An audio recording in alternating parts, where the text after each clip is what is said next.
پیشاب پاخانہ، اور عام طور سے اس کو لوگ جانتے ہیں لیکن دلیل اس کی نہیں جانتے ہیں۔ بہت سارے لوگ شرعی احکام جانتے ہیں اس لیے کہ تواتر کے ساتھ مسلمانوں کا اس پر عمل ہے، اور کبھی اس پر سوال پیدا نہیں ہوتا ہے۔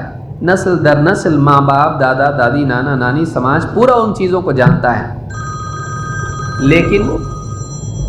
لیکن ہم لوگوں کو ان مسائل میں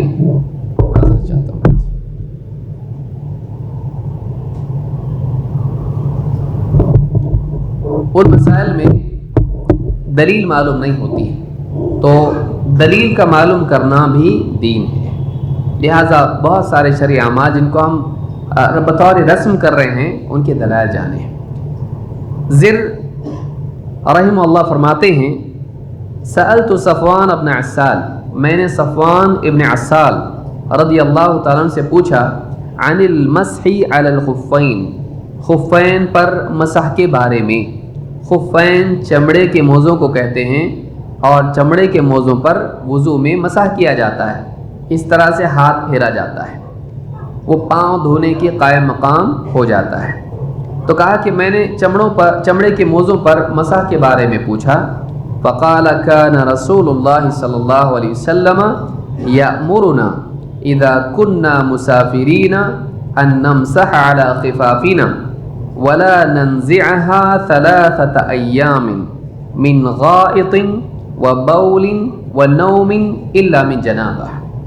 کہتے ہیں کہ میں نے ان سے پوچھا خفین پر مسح کے بارے میں، تو کہا اللہ کے رسول صلی اللہ علیہ وسلم ہمیں حکم دیتے تھے جب ہم سفر میں ہوتے تو ہم اپنے موزوں پر مسح کریں اور انہیں نہ اتاریں 3 دن تک۔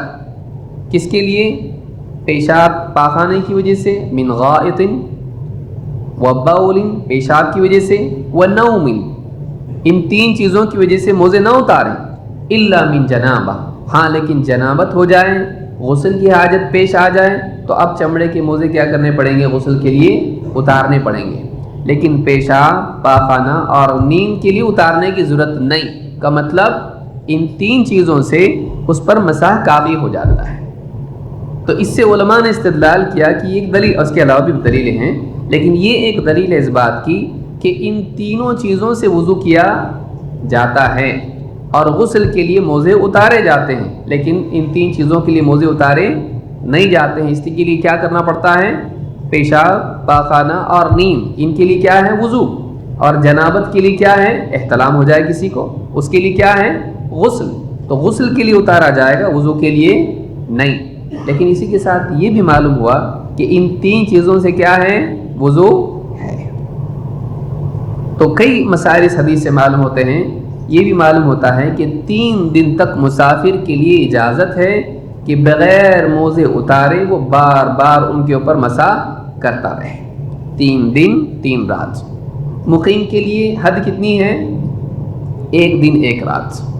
جیسے آپ اپنے مقام پر ہیں اور آپ نے چمڑے کے موزے وضو کر کے پہن لیے، وضو کیا اور چمڑے کے موزے پہن لی، اس کے بعد جب آپ کا وضو ٹوٹے گا تو آپ کو واپس سے چمڑے کے موزے اتارنے کی یا کپڑے کے موزے اتارنے کی ضرورت نہیں ہے، آپ اس پر مسح کر لیں کافی ہے۔